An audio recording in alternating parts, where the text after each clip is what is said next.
Why does Bill Stephney need to meet Lawrence Yeo? We got a new Just Press Record. We're talking about Rick Rubin, Russell Simmons, Def Jam stories. We're talking about external validation and internal self-mastery, big part of Lawrence's book, and curiosity as gratitude, which leads to lots of talk about Dilla, Dan Charnas, music references. If you like my stuff, you're going to love this one. De La, Dilla, Charnas, it's all in here. Roll some clips, Jack Forehand. So I'm getting my Adelphi burger with cheese, Chipwich, and Dr. Pepper, where I see this guy with a sateen jacket that bears the insignia of my favorite hip-hop DJ collective from Long Island at that time, a group called Spectrum City. And I couldn't believe that somebody so cool would even step their foot on the campus of Adelphi University. For the longest time, I thought that like when there was a soul sample being played on a hip hop song, it was actually like they had the vocalist come in the booth and go, like sing these little tiny like jabs. And that's how I thought it was made. And then when I first heard like, oh, wow, like Jay sampled this particular song. And then, it was Just Blaze or Kanye that sampled it. It blew my mind. So I'd ask these questions. Do you want your art to be recognized? Do you want to make a lot of money? Do you want to be just a celebrity and just be a star? Because sometimes, those three categories can work in concert with one another, but most times they don't. That they counter one another in many instances. When you are honest about that and you're constantly looking at this history of yourself and you feel like almost a sense of, I kind of cringe when I look back at what I've done. And that is a sign that, hey, you're actually making forward progress and you're not really using external response as a way for that internal reaction to arise. And like, that's a guy that just dedicated to mastery, right? Where he just wants to keep making music. And there would just be many stories of him just making music. It's all he wanted to do.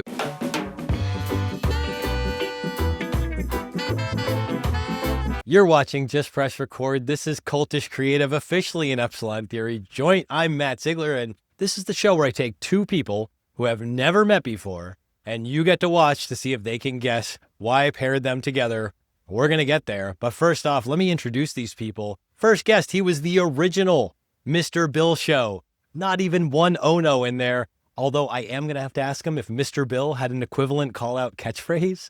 We're going to find out. Either way, our little live-action Spectrum City DJ soon found himself definitively jamming. So move over, Eric B. It was Mr. Bill for president. And even if I wasn't personally rocking his stuff yet, my PE classes, where I was doing Bush and then Bill's presidential physical fitness, the chin-ups that I still can't do, to the sounds of Mr. B's PE soundtrack, which I so appreciate now, the way that all overlaps. Unless we skip the good bits, word has it, he did some time in CB4, where he shafted the system, boomeranged back into the public eye, and has landed himself lately at a prestigious New York college, teaching the next generation probably not to say, ooh, it's a lady, which I still greet my wife with to this day. If you haven't figured it out yet, it's a legend's legend of music, film, and marketing history. Long Island is wildin' today, folks. Bill Stephney, welcome to the show. Hey, Matt, thank you for having me. And what an auspicious introduction. I'm going to have to keep that one for other programs and podcasts. Happy to add it to your voicemail. You tell me where to send the audio file to. I'll be your answering machine message in a digital world. Cool. Now, Bill, I got to introduce you to this next guest. Now, we all know Yo MTV raps, but this guest didn't rap, not to my knowledge. He might prove me otherwise. So that at least makes him more of a Yo. This Korean immigrant kid produces and writes and draws, and presumably, maybe he watched at least a little Yo MTV raps back in the day. It's possible. We know we love a pattern spotter as much as we love a code breaker here on Cultish Creative, and this guest has done it all. He's been on Wall Street. He's made a run at the music business, all the way up to the critical realization that when you're making art, you have to figure out how to sell it. And fulfillment isn't just an Amazon distribution hub problem. It's an inner compass problem, which is why he must be here today, because if it had to be internal, you got to be internal over external. The creator of More Than That and this new book, which, let's face it, the book and his work is more than this intro alone, and that's a low bar. Mr. Lawrence Yeo, welcome to the show. Dang. That intro was locked in, and hey, just the fact that you do that callback to Eric B and Rakim earlier when you're introducing Bill, I'm already fully on board, man.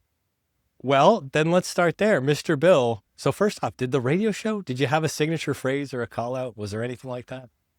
No. Just that, I'm old enough to have been in high school when Saturday Night Live debuted. That masochistic puppet, Mr. Bill, would be abused throughout the segments for those who are of a certain age or not of a certain age. There were these animated shows on TV for children's programming during the 1960s and early 1970s that would essentially utilize claymation puppets, or what we refer to today as claymation. And there was a specific animated character called Gumby, who was Gumby and Pokey. Great, Gumby great. and Great characters. Dog Pokey, who were do-gooders, establishing behaviors for children that preferred right over wrong. So Saturday Night Live, satirical program that it is and was in the 1970s, decided to mock those programs with its own claymation cartoon character called Mr. Bill, who would ostensibly get into some sort of dilemma and lose his arm, an eye would pop off, so forth. So I just happened to have the name Bill. I've had various iterations. My parents named me William. When I was a little kid, I was Billy. And then when I matured around the age of 11, I assumed the name Bill, which by 1978 was, of course, unfortunate because of the Mr. Bill character, which then stuck on me when I became a college radio DJ. This is going to be fantastic because I think the whole Gumby and Pokey angle and type of art that we're going to get into that Lawrence does has a strange amount in common. But I'm making you pull the thread a bit further. Never did I think I'd be talking about Bill Stephney about Gumby, but this is what Thursdays are for. What about, so 1982, tell us about the radio station. Tell us about one Charles and Henry, perhaps, that you introduced, your little place in music history there. Well, I was lucky enough, Matt, to attend college on a full scholarship to study media and communications. And that scholarship was sponsored in part by a local rock and roll radio station, WLIR on Long Island, a full 4 years at Adelphi University. I had always been a radio nerd. Even when I was a teenager, listened to radio constantly.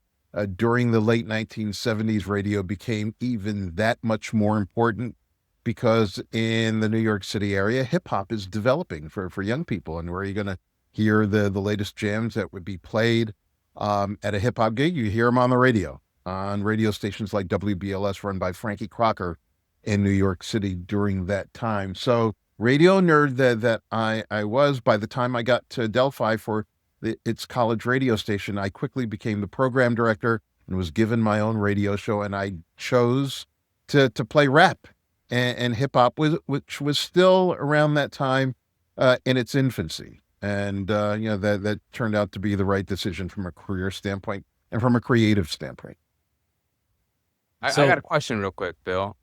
What made you choose to play hip hop and rap when it was in its infancy? What about the art form compelled you to press play on it?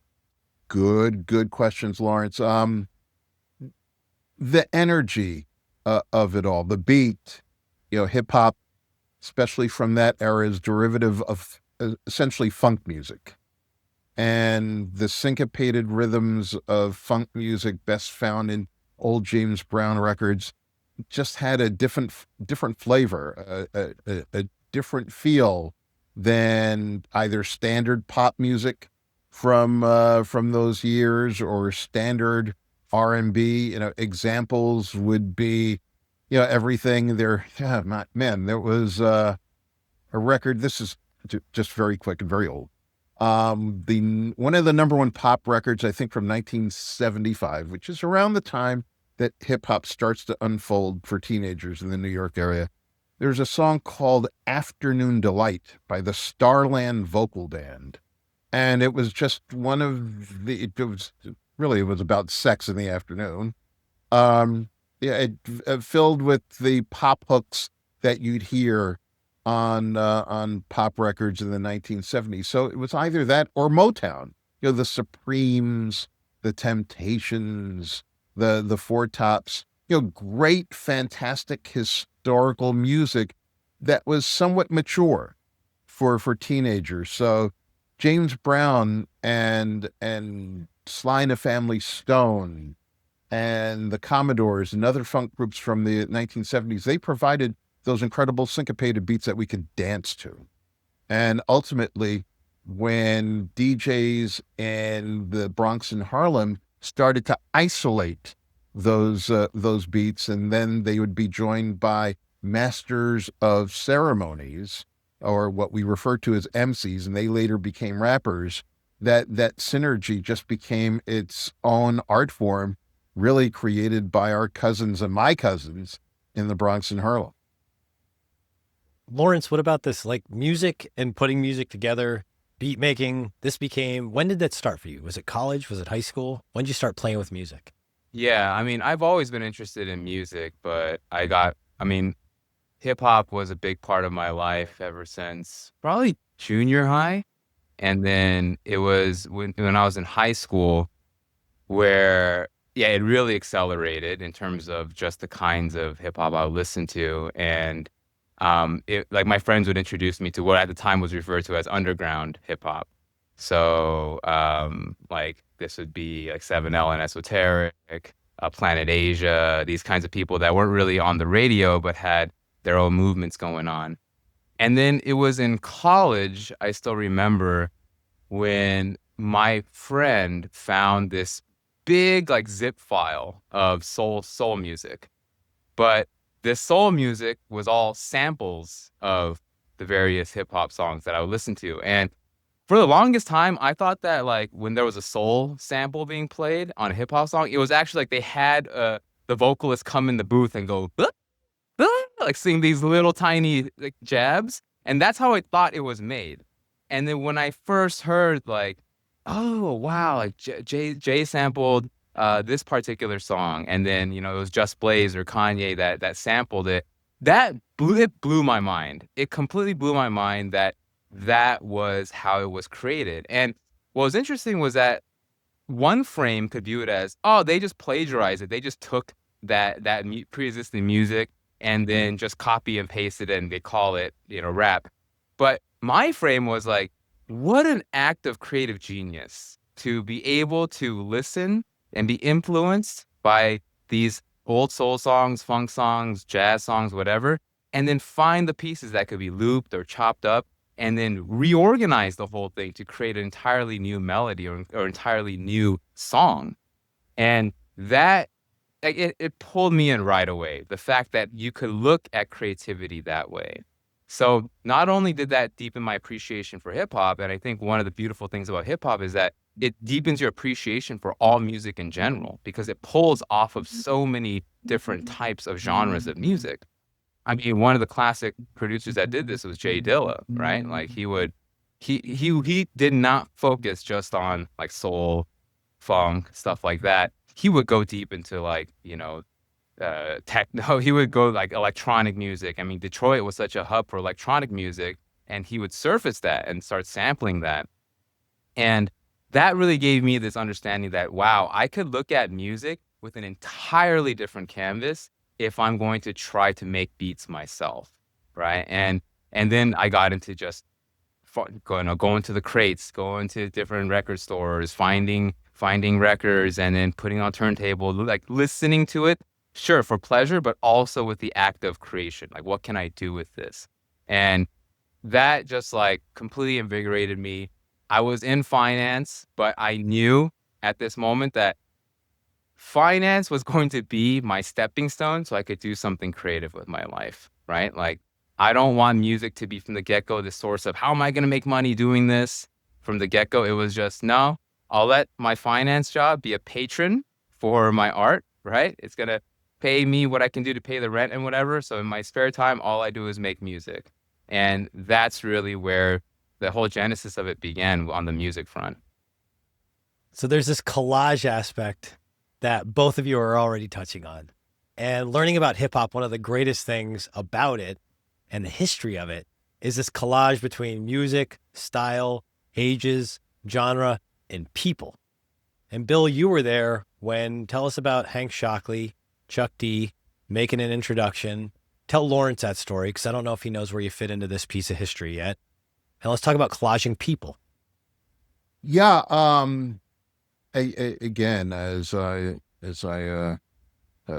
shared earlier, that I was a student at Adelphi University, and there was one day at the university, actually at the university center where we had the cafeteria, going to get my daily cheeseburger, fries, and this ice cream sandwich that we called years ago a chipwich, which was cool. It was a cookie with ice cream in the middle and sprinkled. Predates the Choco Taco, but still a respectable treat. Yeah. For sure, for my kids. So that was our version back then. And by the way, I am paying dearly today for that daily diet. Some cheeseburgers and chipwiches, as my cardiologist advises me. So I'm getting my Adelphi burger with cheese, chipwich, and Dr. Pepper, where I see this guy with a sateen jacket that bears the insignia of my favorite hip-hop DJ collective from Long Island at that time, a group called Spectrum City. And I couldn't believe that somebody so cool would even step their foot on the campus of Adelphi University. Like, what for? Why are you here? And it turned out to be that was not just a DJ or an MC, that was a fellow student. He went by the name Carlton Ridenauer. He was a graphic arts major, about 2 years ahead of me. But he's there in the university center the same way that I was, just as a student, biding his time until the next class. So I went up to him, introduced myself, that, hey, I'm nerdy, Bill Stephney. I have a radio show on our campus station that plays hip hop, and would love for you and the Spectrum City DJ crew to come up and hang out with me, appear on my show, and we'll see what happens after that. And from that moment on, I established my first creative connection with Chuck D as not only a fellow student at Adelphi, but ultimately we wound up actually taking classes together. And when I left school to begin working at Def Jam Recordings, and Rick Rubin wanted to sign Chucky D, the rapper, we sat down and configured a way where it made sense for him to actually become a meaningful artist, which is where Public Enemy comes from. So Lawrence, Bill's name doesn't often get brought up in that story. And I wanted you to hear this story, at least in part, because this whole collaging and mixing of people as you move. When you were moving from the family you grew up in, into finance, into music, how did those circles all change around you? I mean, first of all, that's a brilliant story. I just have to share my reaction. I have so many questions already pop up as a result of it. But I think, what's interesting is that finance, for example, the end goal there is the maximization of money. There's really no other way to put it. Everything is kind of oriented towards that goal. Whereas I think when I was first starting to get into music, there was this element of I do something for its own sake, and almost without any particular expectation that I attached to it. And that was kind of this new feeling. It was almost like this liberating feeling. And I was also surrounded by others that had a kind of similar mentality. When I was making music, so as a producer, as a beat maker, this was around the time where in LA, there was this thing called the beat scene popping up, right? And so there was this place called the Low End Theory, for example, where artists like Flying Lotus, Gas Lamp Killer, Knowledge, so these kinds of folks would actually be able to do shows without any MCs. They're just playing beats. And I still remember when Flying Lotus was starting out, he was saying that people used to laugh at him like that. Oh, you're not using an MPC, or not, you're not using these particular bits of hardware. You're just making music on a computer. And who the hell is going to come show up at a show where you're just playing music with no vocals on it? And as we have seen now, people were clearly wrong. There's a huge, huge market for that. And I think for me, I knew that I wanted to just make beats. I didn't want to get too caught up with trying to find different MCs to work with and so forth. I really liked the fact that kind of general cultural forces and my interests aligned so that I could just make beats and see where that went. So I was definitely surrounded by people that kind of had that mentality, and they were working on just making good music and kind of doing it for its own sake.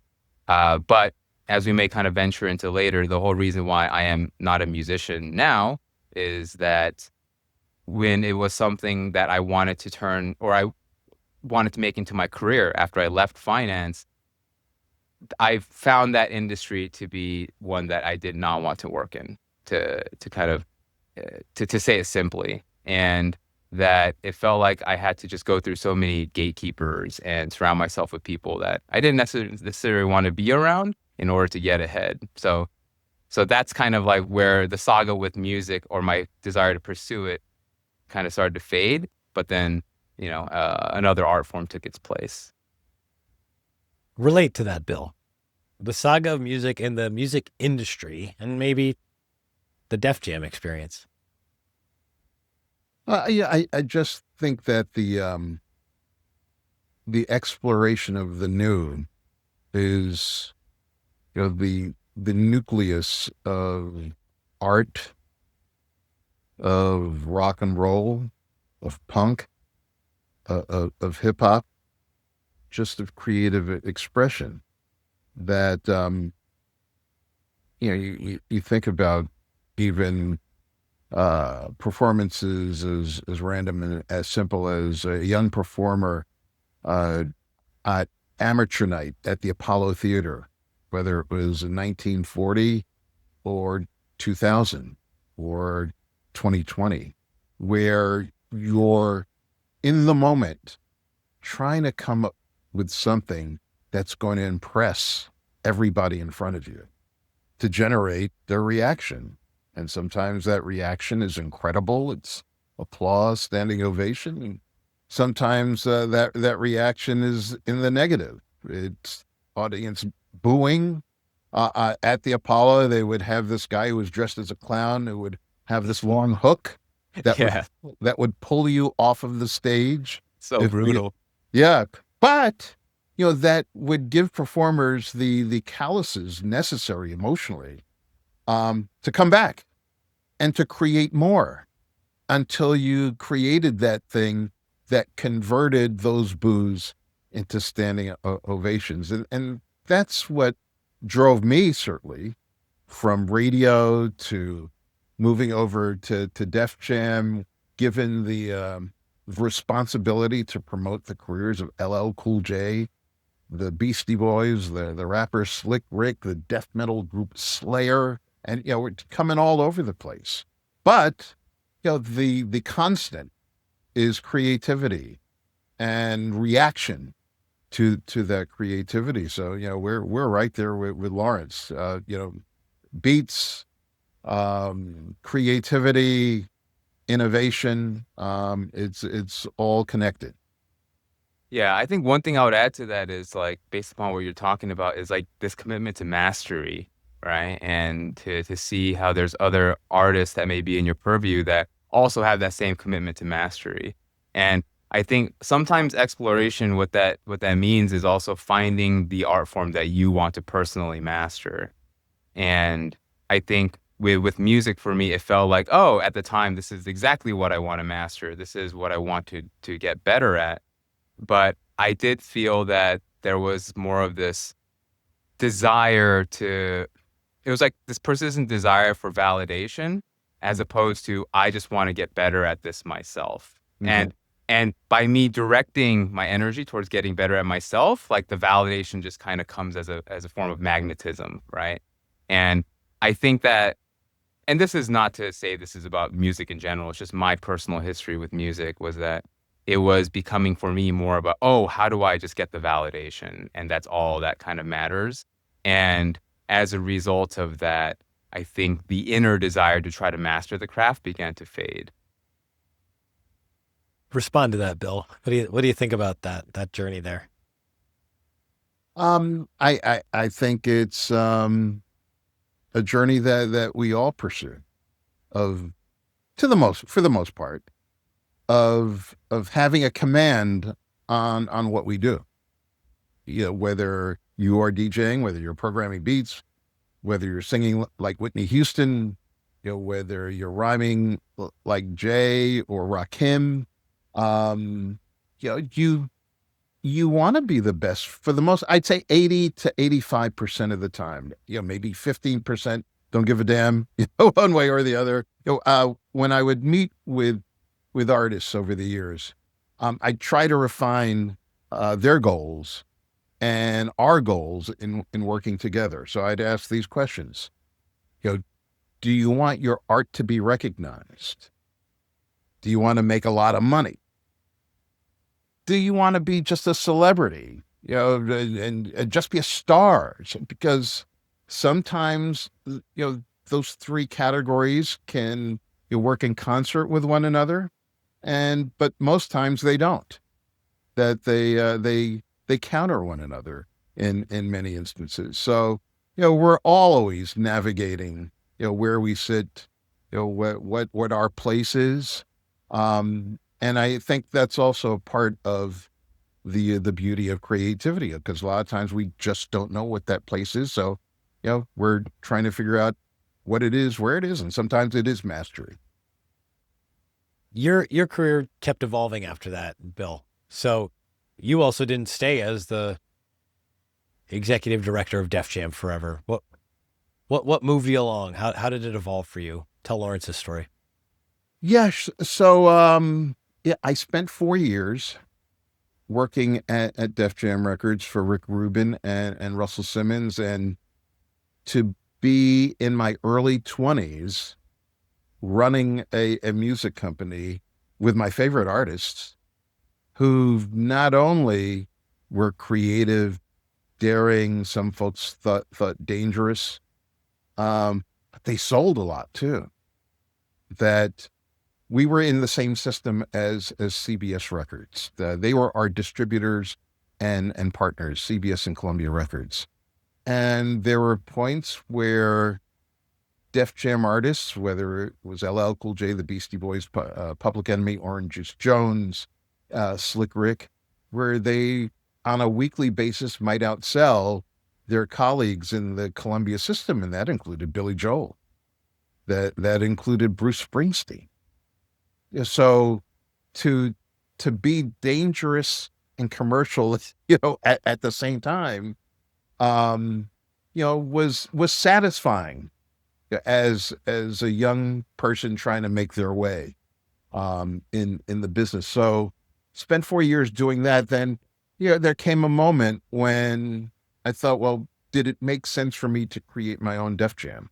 You know, so I'm a worker. Yeah, I'm the head executive of this cool label, but can I now take the talents that I've developed, you know, not only here at Def Jam, but prior to that, working in radio, writing up about music for the CMJ New Music Report, being a musician too, as well. Can I now combine that to become my own version of Russell Simmons or Rick Rubin? So went to start a couple of labels. I was also tapped by two incredible guys, Warrington and Reggie Hudlin, who were film producers and directors who first produced and directed the film House Party. And after House Party, which was an incredible success, they were tapped by Paramount Pictures to produce and direct two features. One, an animated feature called Bebe's Kids, which was based on a very funny routine about you know, these rough and tumble children by the late comedian Robin Harris. and then another film starring Eddie Murphy called Boomerang. So they asked me to be the music supervisor for both of those films simultaneously. And yeah, I said, cool. Hey, you want me to be the music supervisor? Now remember, this is my intro to actually doing this. Oh, you want me to be the music supervisor? Cool. Fantastic. I'll do it. What's a music supervisor? I have no idea. And it turned out to be fairly self-explanatory. Yeah, you supervise all the music connected to the film, everything from the soundtrack to working with the composer who creates the score, the underlying background music for the film. And it turned out to be a fantastic experience, especially on Boomerang, because for Boomerang, we partnered with a new label called LaFace Records, run by these two incredible producer-writer combos, L.A. Reid and Babyface Edmonds. They were debuting their label called LaFace Records at that time. They're supposed to produce very quickly a song for the soundtrack with the incredible R&B jazz songstress Anita Baker. And Anita at that point had an album that had already sold 10 million copies. So we were very lucky at the prospect of having her, but for whatever reason, things did not work out between her label, and us. So as they were prepping to bring Anita to the project, they had created these songs in demonstration form for us to use. There was a demo singer signed to LaFace who hadn't come out yet, who sang the songs initially that Anita would perform, and those demos would serve as a guide for Anita. And that demo performer was Tony Braxton. And so instead of going forward with Anita Baker for the Boomerang soundtrack, which later on sold about 5 million copies, actually outgrossed the Boomerang film, we went with Tony Braxton, and that was the debut to her incredible career. Lawrence, have you ever said yes to a job that you didn't know at all what you were getting yourself into? It probably didn't produce Tony Braxton. But at least the experience we can rhyme. Yeah, probably any finance job I've ever taken. It's like, sure, all right, I could use Excel, or I could build some sort of model, I guess, and then later on you go into it and then you have no idea. I mean, I first remember when it came to my first gig as an investment banker, I thought that it involved like actually being in a bank. And, in the beginning, it's like, well, I take care of people's investments. That's what I do. And turns out it's nothing to do with that, right? You're operating at the company level, selling companies, stuff like that. So yes, hasn't really produced a soundtrack like that, but I have been in situations where I said yes to things I didn't quite realize what I was getting into. That's amazing. What's the overlap when you're in this? So as you're crossing over out of the music thing into the music supervisor role, Bill, and you're getting exposed to these bigger projects and these bigger ideas, how much are you, and maybe you're already super aware of the business behind it, or is that new to you at the time? Well, Matt, given that I had already run Def Jam, right, and which, my duties were to run the business side of the company as Rick and Russell were the creative dynamos, that they were.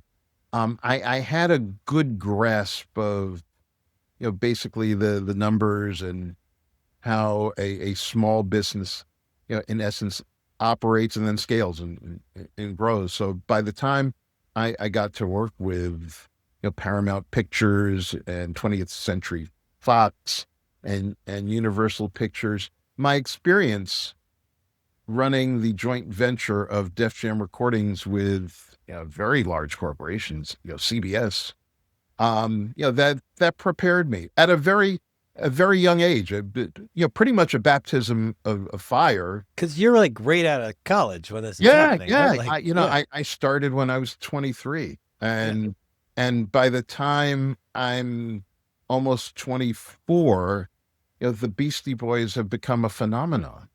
Again, they're outselling Springsteen, and they're the darlings of MTV, national tours. By the way, as an adjunct to all of this, so Russell Simmons had a management company called Rush Productions, and he managed through his company pretty much every top hip hop act. We were all in the same office, so sometimes I would jump over to the sister company to work with them. And the key talent that they managed at that time was led by Russell's brother Run, a group called Run DMC.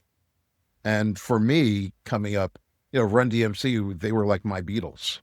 They were like the absolute group. They redefined the culture, and in essence, redefined hip hop into what essentially became the rap music industry. I tend to separate the two, and that was largely based on the commercial success, the branding success of Run DMC. We see T-shirts and the Run DMC logo today, some 40 plus years after their debut. What are you thinking, Lawrence? I see the gears turning here. I mean, these are all just, it's like, these are all just such historical acts. And I think it's so cool that you're able to play a role in accelerating culture in that way. So something I want to ask you about then inside of that, Lawrence, is because you had firsthand experience between Bill saw this emergent scene start to take off in all these different directions. The scene that you experienced at Low End Theory, and like shout out, like dying to take my wife to see Gaslamp Killer someday live, just because she's never experienced this, and it's truly an experience.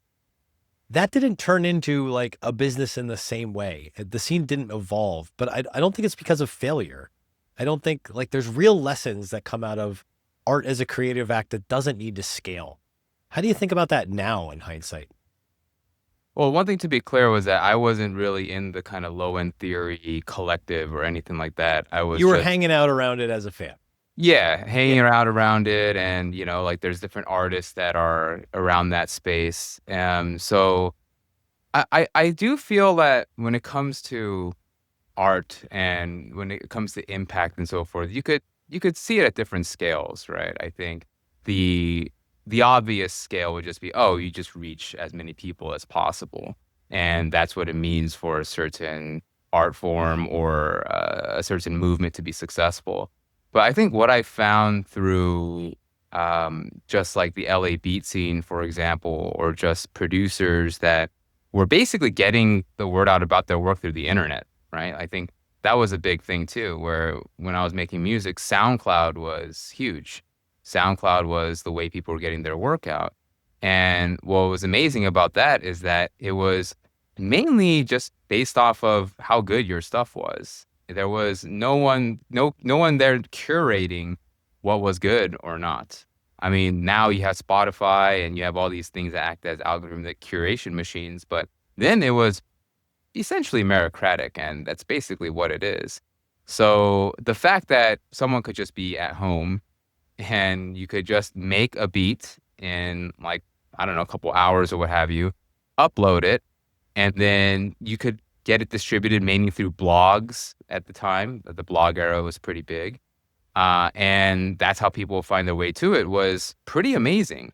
So even if it may not have reached the kind of cultural clout that a Run DMC or Beastie Boys may have, I think what that showed was just how you could create stuff on your own accord, put it out there, and then find ways to reach people, right? Like that was what the movement encapsulated. And then when they were able to bring that into physical form by creating venues like Low End Theory and so forth, like that represented this kind of nice element of like bits to atoms, right? It's like we could actually do this in real life and have the internet act as a way to collectivize us and bring us together in a physical space. And that kind of pipeline there was also amazing to see and witness. And I think the beat scene was what really helped to perpetuate that in its own granular way.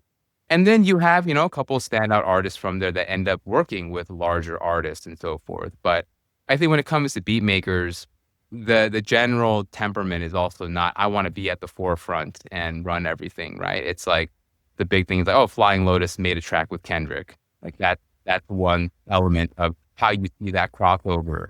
But it's not that, oh, Flying Lotus is out here headlining the Super Bowl or anything like that. Though I still view it as equivalent form of success. It's just different definitions. How do you see that, Bill? And especially like the different levels of success, which you hinted at in your kind of artist development nod before, but also then in distribution terms, because you know distribution better than any of us here. No. I think you have an incredible grasp on where we've been and where we're at. The platform that we're on right now is distribution. By the way, platforms and immediacy to distribution that we didn't have years ago.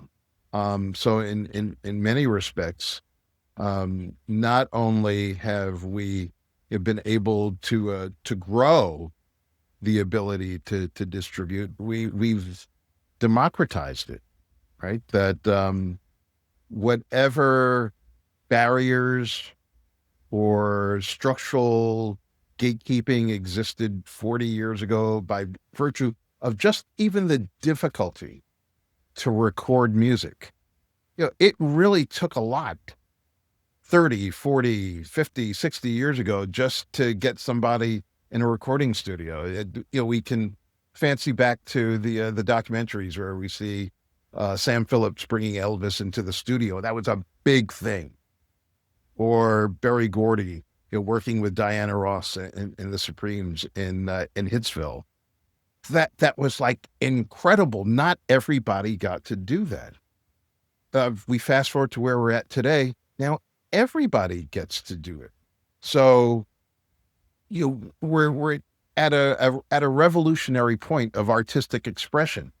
To the point where the art that's created may have even greater resonance when it cuts through than 40, 50 years ago, when just a special amount of people were able to create those expressions. And let me ask you this, Bill. I have a question for you, and I was just talking to a friend about this. So when it comes to the democratization of music or creativity, for example, right, you get the floodgates open and anyone could make stuff. The associated trade-off may be quality, right? Absolutely. And we see that. So I was just talking to this friend who's a drummer, and he's played with like a ton of big bands. And I was like, would you rather have the complete democratization of an art form and have the associated degradation in quality, or the structural gatekeeping in place to ensure that quality reaches the masses? Which would you rather have? To this day, I don't know. Which is why I don't do this anymore, because I have no idea. That's the best, perfect, honest answer that I would expect from you. Just get out. Yeah, just get out. That's the answer. Yeah. So, and again, it's hard to say, because when everybody can do it, then who determines what quality is? Like, who answers that question? And I think that's part of what we're all struggling with. When I would co-teach my class at NYU on the music business with my esteemed colleague Dan Charnas, who wrote the incredible book about Dilla. We talked about Dilla earlier. He wrote Dilla Time, which I recommend to absolutely anybody. We're going to respect the bookshelf right now. Or that not. behind your head, we got Dilla Time. We got Big Payback. It's not virtual. It's real. It's real behind me. Yeah. So, to try and determine, Lawrence, what is the best, what isn't, without sort of the inherent curation practices that existed 40 years ago. Billboard magazine tells you, or Dick Clark and American Bandstand tell you, or Mark Goodman and Nina Blackwood on MTV tell you what. We don't have that anymore. Then, your friend who is the drummer, I have his concerns, but I sometimes think I'm just, the old man yelling to get kids off of my lawn when I'm wondering whether or not quality still exists. Yeah, it almost seems like quality is a function of like populism in a sense at this point. It's like the popularity of something dictates its quality to the eye of the masses, but that feels like such a flawed argument. Yeah, because the old saying, if 50 million people believe in a bad idea, it's still a bad idea, right? Right. So, does consensus, then translate to quality? Yeah, I'm not so sure about that. And I think we've always struggled with those notions. Yeah. But it's funny because even with the gatekeeping mechanism in place, consensus did feel like it was an affirmation of quality, right? Like when you were deciding to bring on certain artists, it's like, oh, Beastie Boys, y'all sold this many, so Yeah, quality. So there sure. is still, even with the gatekeeping in place, you still rely upon that response to determine what something Sure. is. And I still think it does exist, where an artist, gains traction and they become popular and then they get a deal. So, oh, wow, Teddy Swims just signed to this company. Jackal Roan just signed to this company, has this manager, so forth.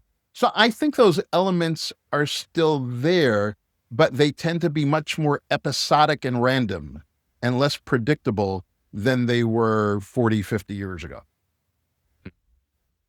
And do you think the episodic element of it actually highlights that this is something worth paying attention to? The very fact that it seems so random now is actually a signal? Yeah, probably. And that's why I said that, becoming popular and famous today actually might be harder because of the morass that someone who gains traction has to cut through. The estimates have that I've seen over the years in terms of what's uploaded to Spotify or SoundCloud on a daily basis. We're talking about tens of thousands of tracks on a daily basis. And that's not including YouTube. That's not including TikTok. That's not including Facebook. That's not including Instagram and all the other platforms where we're consuming and where our attention is competed for.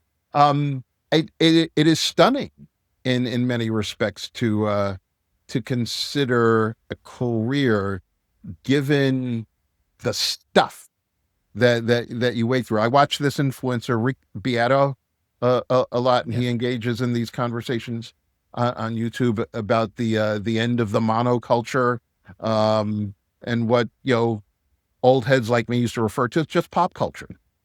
I want to become Madonna, or I want to become a Lionel Richie, and those notions that may be more difficult today just by virtue of all the avenues that we have to express ourselves. Inside of that core of figuring it out, and Lawrence, you're going to talk about this in a second. I want to ask this to Bill first. That core idea of what you're pursuing, and I'm going to connect this to some of your documentary work lately. I'm thinking about the Kaepernick documentary that you did, Bill. There's a core idea getting expressed that then gets other people behind it. And you seem extra tuned into these types of ideas that are almost cultural movements in and of themselves and how they pull people together. And it just shows up over and over again. What is that? And is it different from an artist creating a cultural movement? Matt, I don't think so. I'm in the process of working on a project for what will be the forthcoming hip hop museum in the Bronx. 55,000 square feet, celebrating over 50 years of the culture. And so we're interviewing all sorts of folks who were really teenagers in the 1970s when all of this unfolded. And when you talk to them, as when you even talk to folks who were even a part of the civil rights movement in the 1960s, who are still around, thank goodness for that. What they always say is that we had no idea movement was happening. We were just doing this stuff because, whether it's hip hop, because it was fun, because it was something to do, in the Bronx and Harlem in the 1970s, it was a diversion to the violent gang scene for teenagers. And for, my civil rights elders, they were doing something because they had to, because their lives were marginalized and in many respects stunted by the worlds that they lived in the South during that time, and things had to change, so they were compelled to act. So, I guess over time those actions collect, and they do become a movement. But I am always, again, taken by the fact that the folks that we look at today as pioneers historically didn't know they were pioneers at the time. Lawrence, and this is an indirect book plug, but it's the inner compass idea and following the inner compass. And then if you do it right, there is some external validation that comes along with this.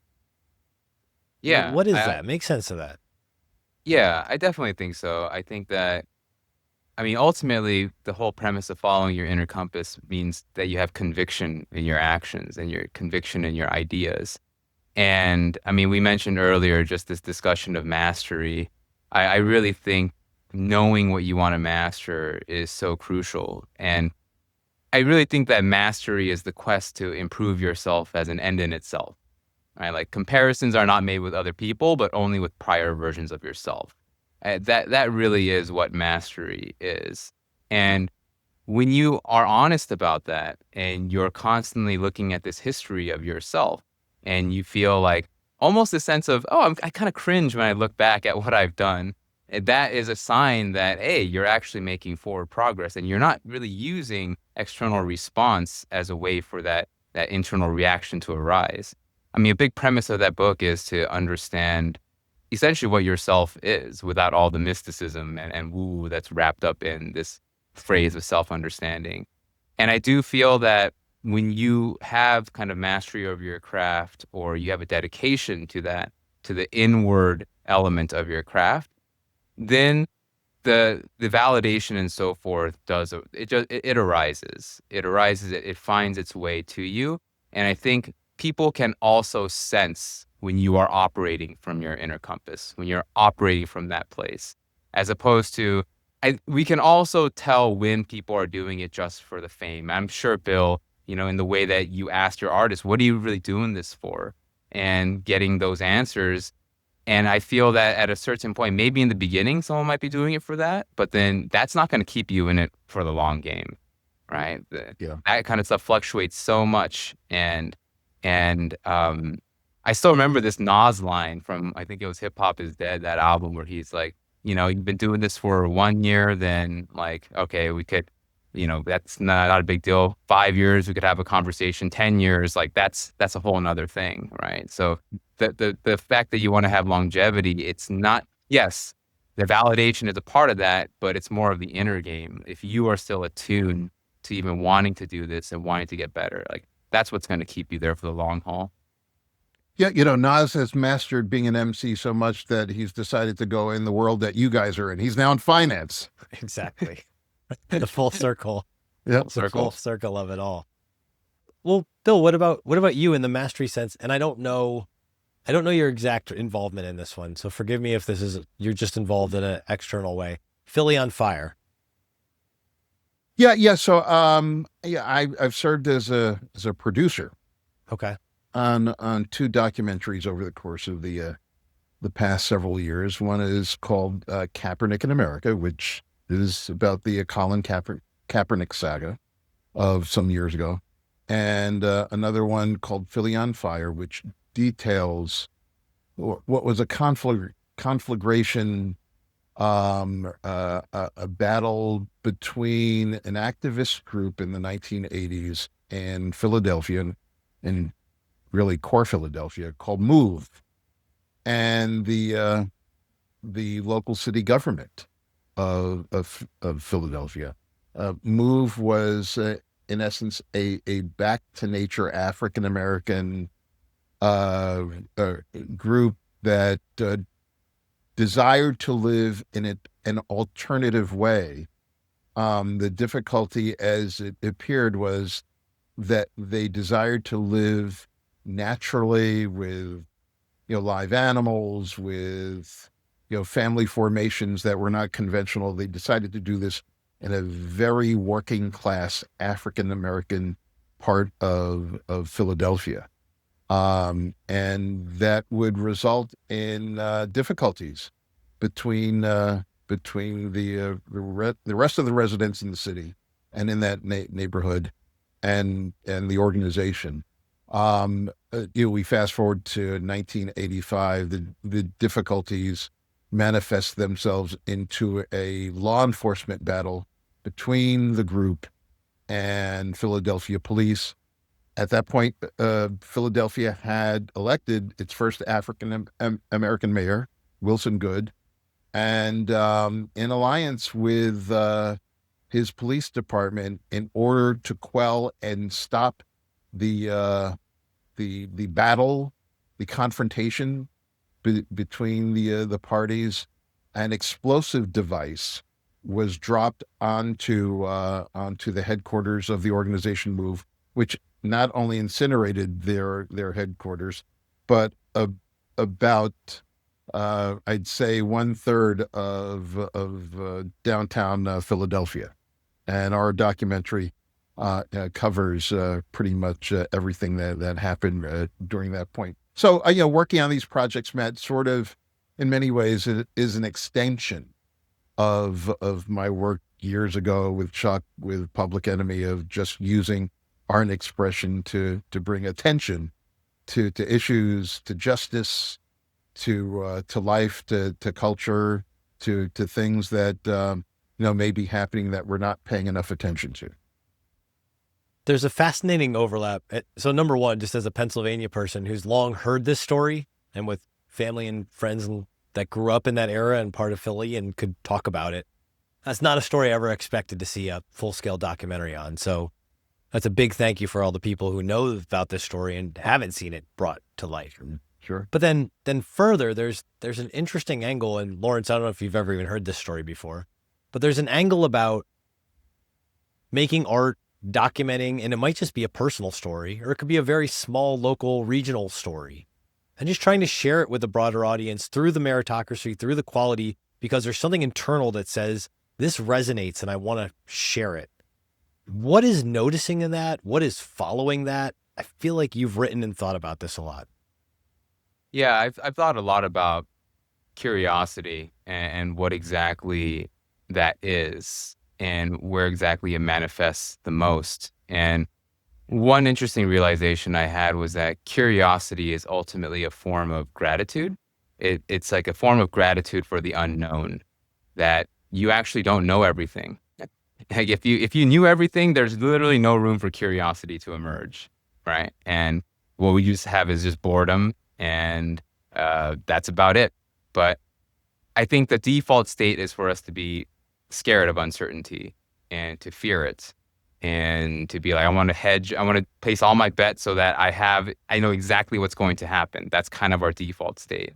But one thing that I think makes creative people somewhat differentiated in that sense is that you're actually thankful that there's more to uncover, there's more to explore. And I think in the case of what Bill was talking about in this documentary, there's also this notion of more people should know about this. Like, it's not even in someone's purview, right? And the fact that you're going to make a documentary or you're going to build something off of this story means that you're also curious about what else there is, right? And then how am I going to structure it and format it in this particular medium so that it resonates, right? But there really is this element of the unknown that you are going into. And it's a kind of unknown that you're thankful to venture into, and that you have the skill set and the capacity to be able to venture into it. I really feel that the cultivation of that curiosity and the awareness of it is ultimately a relationship you have for the unknown. What are you thinking about that, Bill? Especially curiosity. I think it's the mother's milk to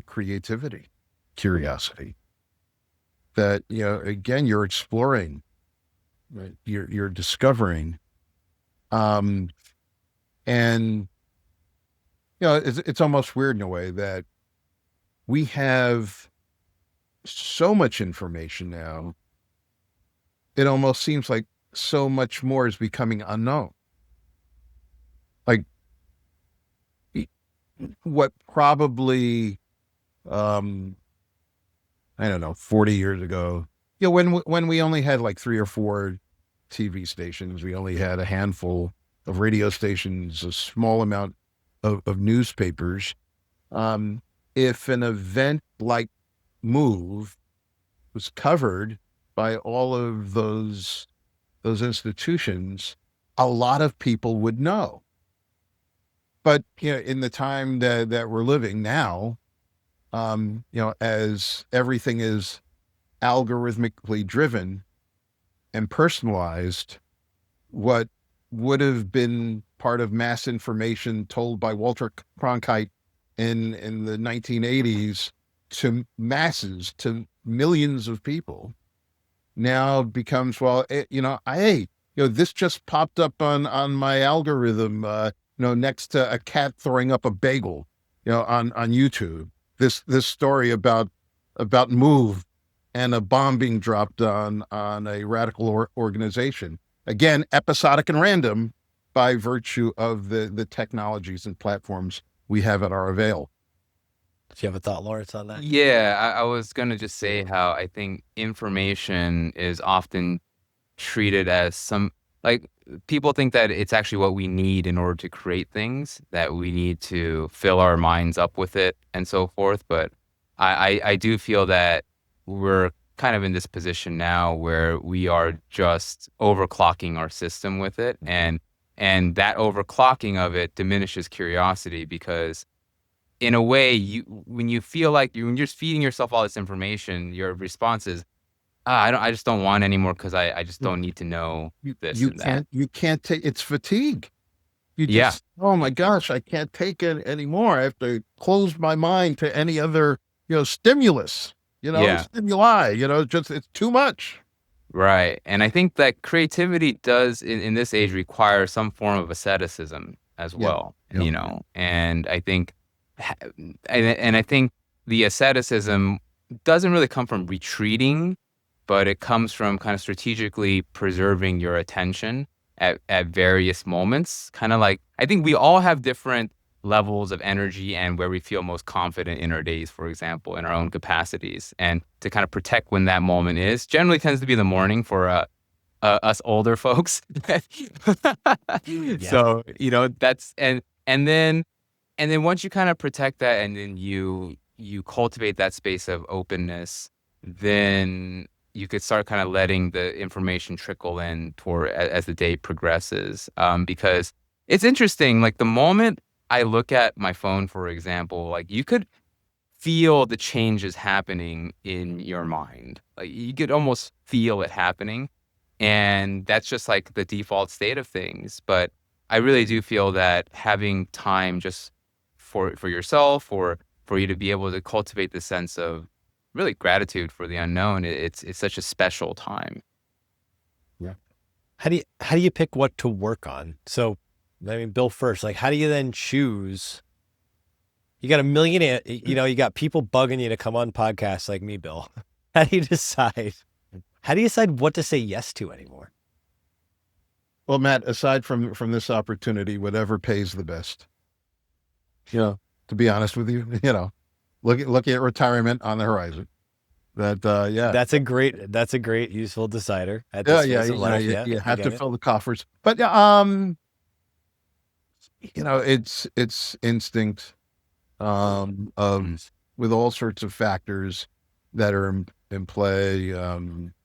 For even saying yes to you, I looked at the other interviews that you conducted. You had my friend Greg Larkin on. That was another factor as well. I saw the Keith Morris, I think, interview as well. I said, this is interesting. Let's sit down and have a fine conversation. So there are all sorts of factors today. But to Lawrence's point, just the notion of chill.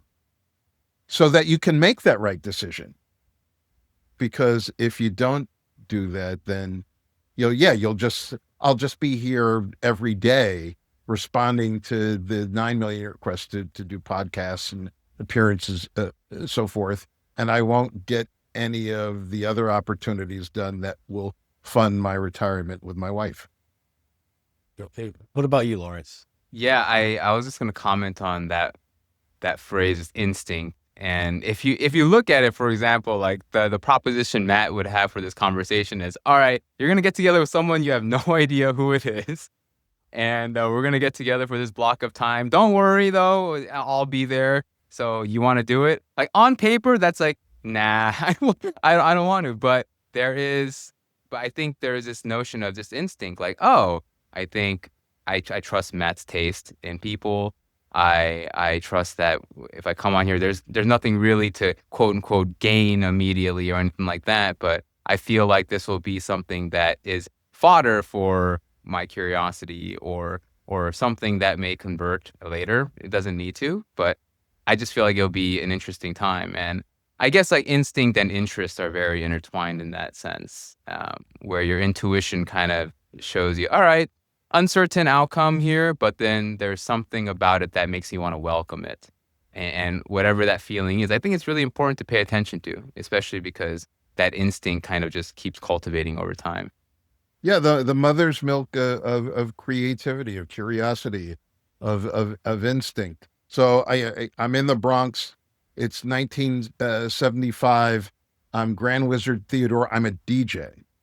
And I'm playing these James Brown records, and I have a mixer that has a crossfader that allows you to go from one turntable and the sounds there to the other turntable. So in order to get songs ready, I queue up one song on one side and one song on the other side, usually by adjusting the turntable that has the music so I can get it to the right place. One day, Grand Wizard Theodore has that crossfader that allows us to hear both turntables simultaneously. You're not supposed to hear both. You're only supposed to hear one. We hear him going back and forth. Zhigga, zhigga, zhigga, zhigga. Then say, wait, that sounds kind of cool. Do it again. Zhigga, zhigga, zhigga, zhigga, zhigga, zhigga, zhigga, zhigga. So, curiosity, instinct, accident, all of these things become the foundations of creativity and art. And if you don't make room for them, they don't happen. And They don't happen. Such a Imperfections. shortage. You need it. I got some notes. We're gonna dig into some imperfections. We got to do this. I love that we're going right to there. We were talking about the genius of collage at the beginning, and I love this. And actually, I'm gonna go straight to Dilla for this. So first off, did you and Charnas, Bill, did you guys overlap in the Rick Rubin days? Did you guys ever work together directly? No, Dan was writing his dissertation in the late 80s at Boston University, or his thesis, for his degree.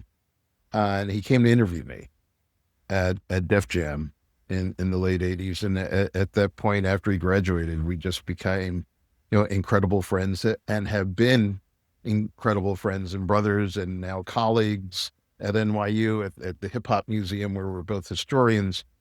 We've been together now for 40 years. It's amazing how that works. So Lawrence, this is not a Dylan knowledge test. This is not to put you on the spot. Do you remember the song CB4 off the second Slum Village album, I believe? I think it's Fantastic Volume 2.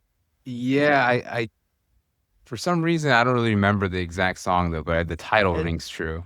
The title is enough to ring true. You already know what the song's about because it was on an early Slum Village album.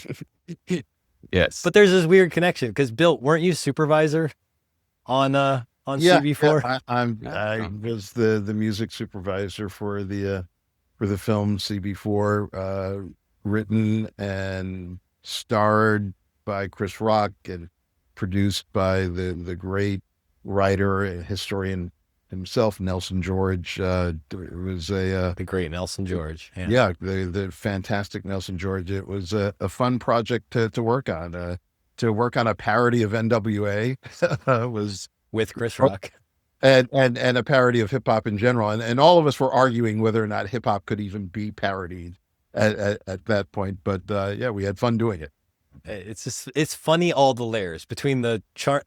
I didn't know that's the way you and Dan Charnas got introduced, that he interviewed you and you stuck on. But then also seeing that show up, because I don't think there's anything in the Slum Village song referential to the movie aside from the title. Yeah. But I've always wondered, and now here's another layer of that puzzle. Okay. Question about this idea of validation versus self-mastery. Lawrence, did you pair those two things against each other? Validation and self-mastery as two different things?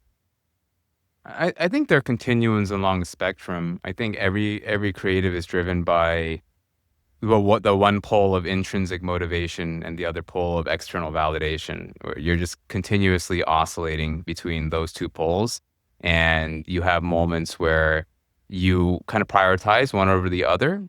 But I do feel like in the end, kind of I was talking before, like even personally, my decision to become a writer and to go into writing, and which is where I'm at now, was essentially driven by this element of what if I take the external validation piece down to zero when I was venturing into writing. So kind of briefly after music, I went back into finance, knew that this was just whatever my stepping stone is to the next thing. But I started getting into writing. And when I was doing that, I was thinking, all right, I don't want to replicate what I was thinking as a musician over here to this next craft as a writer. So what I intentionally did was that I took the external validation piece down to zero, and then I set out to work on one piece, and I put maybe about 100 hours into writing just one story, and made it full of illustrations, and basically wanted to write a piece about how travel is no cure for the mind. That was the name of the story. And I had no audience, right? When you're starting out, by default, you're starting with zero. But my test was, what if I just go fully intrinsic motivation? Just see for myself, if I were to spend 100 hours on this thing, which most writers would not do, how does that feel? And as I was doing it, I was like, this actually feels pretty good, pretty great. And I want to invest my time in this way, even though if I publish it, I don't know who it's going to reach. And I actually created 2 more stories that also took an equivalent amount of time to do before hitting publish on anything. Now, it just so happened that that travel post, when I posted it, it became extremely popular. So then the validation kind of came with that. But that was kind of proof to me that this is a craft where I can do, and I tested myself to see if it's something I could do intrinsically, knowing that that's where I want to dedicate most of my attention to, and then have the validation piece kind of come as an outgrowth or a byproduct of my desire to stay in that space. Bill, put the professorial hat on, put the Tisch School hat on, if you will. What do you think about that as a strategy? What do you think about that as a move? How do you think about it? Of mastery and validation. Versus validation or contemplating validation? Yeah, and the way that Lawrence approached it with saying, I'm going to try to write and see it from this perspective. I think Lawrence, we haven't known each other for a long time, only for an hour and 11 minutes and 7 seconds. But I get a sense that you're incredibly balanced and reasonable, which allows you to navigate the tension sometimes between mastery and validation. Some aren't as good with that balance. Probably the best popular example where these questions, come to the fore would be Michael Jackson, who always seemed to master, by the way, pretty much every creative discipline he attempted: dance, singing, songwriting. But then, there came a point where he was so successful on the validation side that he felt that, he sort of had to atomize his mastery so that he would atomize his validation. what if you reach a point of saturation where that's, just impossible? You're the biggest star in the world. You've sold more records than anybody, more than Elvis and more than the Beatles. Maybe it doesn't go above that. And if those standards then have to be eclipsed in your mind, what does that do to you psychologically, emotionally? And, we can ruminate over what those outcomes were for him. But I think, everything in life is about balance and measure. And I think if you can keep, the notions of excellence, along with support, in their right context and proportion, yeah, I think that's sort of the right way to go, but that's not easy to do. Yeah, I mean, we've mentioned Dilla a few times, but there was a story that comes to mind about him where when he was on his deathbed, I think it was at Cedars-Sinai, he was making donuts, right? He still has MPC out, and his mom was like helping him press the pads, and he would show the track to the doctor. I think it was Lightworks, which is this amazing track off of Donuts. And like, that's a guy that just dedicated to mastery, right? Where he just wants to keep making music, and there would just be many stories of him just making music. It's all he wanted to do. And I think about that story a lot when it comes to a musician embodying that as one of the prime examples of someone facing their mortality and I just still want to get better at this. Yeah. Great example. Few like it, and few like it in the sense of people who embody that. I mean, I got the killer Mike Dilla back on the wall behind me. Dilla is Linus for a very good reason. And shout out to Long Island. I got De La Soul over here. You may not be able to see it in the frame, but R.I.P. Dave. I've got the signature on the wall because that had to come out of the crates. This is where we're going to stick this. You guys are going to guess. Why do you think Bill Stephney, why do you think I thought you had to meet Mr. Lawrence Yeo here today? Wrong answers welcome. Take a guess.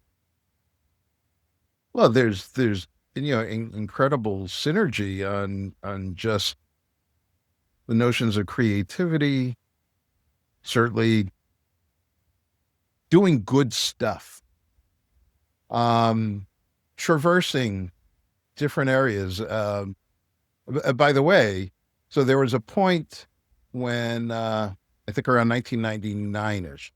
So I'm doing an interview with a Hollywood reporter about the future of music, and this is right after Napster. And the reporter, whose name I'm not remembering, says to me, Bill, if you're going to continue to have a career, you've been in music for 2 decades, you probably should wind up creating and networking with bankers rather than producers and DJs, because the bankers are going to run the business from now on. So at that point, I did have to contemplate it, and I wound up then becoming actually a consultant to a number of investment banks, including Bear Stearns. So it just goes to show you how we're all three of us are connected in a myriad of ways, and I think that's probably what helped us come together. I think, Matt, but better than we do. Oh, well, no. The beauty of this is I write this down before so that I find out if I had any clue at all. Lawrence, what about you? What do you think I wanted you to meet Bill for? Well, I think the obvious connection is just I have a love for hip hop, and Bill has obviously done so much for the craft. So I think just as a fan of the culture, it's great to be able to connect. But I do feel like, just from speaking with Bill, there really is. You're not just siloed to one thing, and I think you've shown over and over again throughout your career that you're dedicated to kind of this reinventing yourself. Like you're trying to see other opportunities where you can find a creative way to communicate a story, or to not just yourself, but then also to find the right people that will help you do that.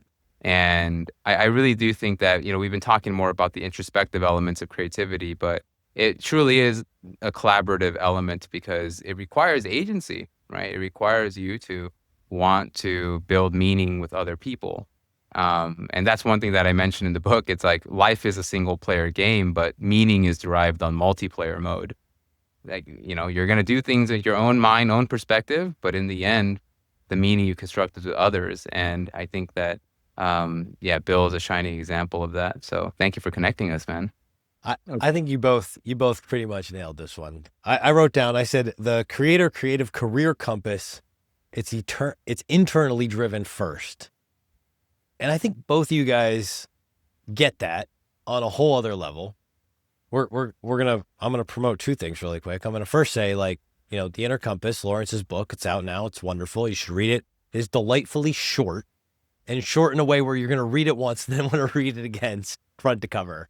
And that's high praise on just understanding how to put something in the right sized package. But the other thing that I want to promote and share on this is it's right behind Bill's head there. Is, Lawrence, have you ever read The Big Payback, Charnas's book on the history of hip hop? I have not read it. It's a Bible. If you read the Dilla book that he wrote, it's exhaustive in the best ways. It is not a short book. It is a book that will take you a long time to go through. But then you'll come across a name like Bill's and you'll go, I don't know this guy from history, or I kind of know this guy. And then 100 pages later, his name shows up again in another place in a totally different light. And then 100 pages later, it shows up again. And that's that agent lesson. That's that episodic lesson. That's that whole part of where you can't control it. So it better come out of you first. Because if it comes out of you first, the different ways you might plug in over and over again with cool people. So much opportunity.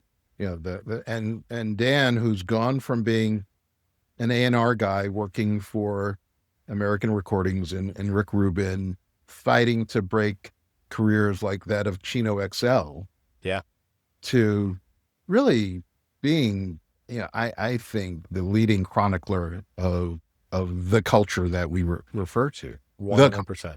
Yeah. I don't think, him along with Nelson Georgia, they are the gold standard for telling the stories and telling the history. And I'm so happy and so lucky to have been connected to them and continue to be connected to them. One thing quickly, Matt, just in terms of my career journey, that my current main project, I work as an executive producer and partner for a company called Lift Media. Lift Media, in essence, is a studio, Lift Studios, where we're creating content and telling stories and building media for innovative companies based in climate change, but innovation in general. We've been producing a couple of shows out of this incredible club called Elsewhere in Bushwick, Brooklyn. We're about to produce a wonderful event on 9/11 called the Day of Service. And we're doing that at UBS headquarters to bring the finance component into the conversation. But being able now to use several decades of production skills to address issues like climate change. Some 40 years after I'm in the studio with Flavor Flav, makes life still continually satisfying. Bill, if people want to bug you on the internet, they want to say nice things to you, where should they look you up these days to hear more about projects like Lyft? Yeah, they should come to our website live from tomorrow. Maybe as we move forward, we can figure out some way to incorporate it. But you can find me there, and we're coming to certainly a city or location near you to do cool stuff. Shout out to Greg Larkin too, because he's part of the reason this is happening. Lawrence, what about you? People want to find the book. They want to bug you online. Where should they look you up these days?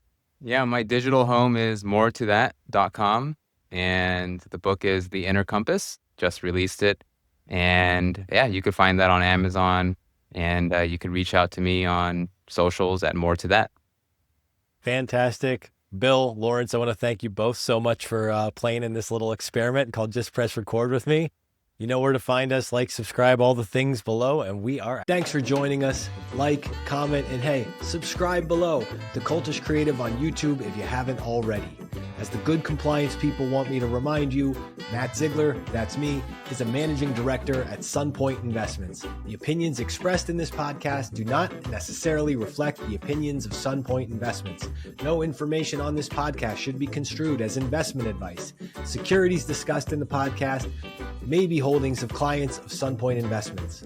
I hope you've been entertained. I hope you found this useful. I hope you talk to a professional before you try any of this stuff at home. And most of all, I hope you've subscribed. Be nice to each other out there. And don't forget, head over to cultishcreative.com and let's make curiosity a habit together. And I'm out.